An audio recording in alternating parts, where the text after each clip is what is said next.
magsimula sa ating panibagong aralin, alalahanin muna natin ang ating mga pinag-aralan noong nakaraan.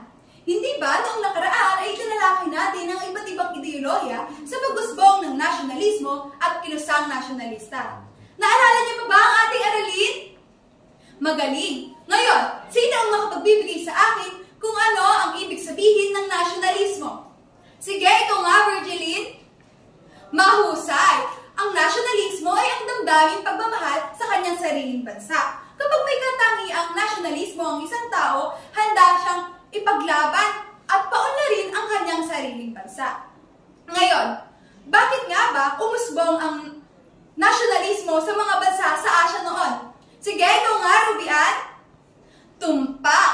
Ngayon, bilang panghuling katanungan, bakit nga ba mahalaga na mapag-aralan natin ang iba't ibang ideolohiya na umusbong sa Asya noon? Ikaw, Crisanta. Mahusay! Ngayon, upang masukat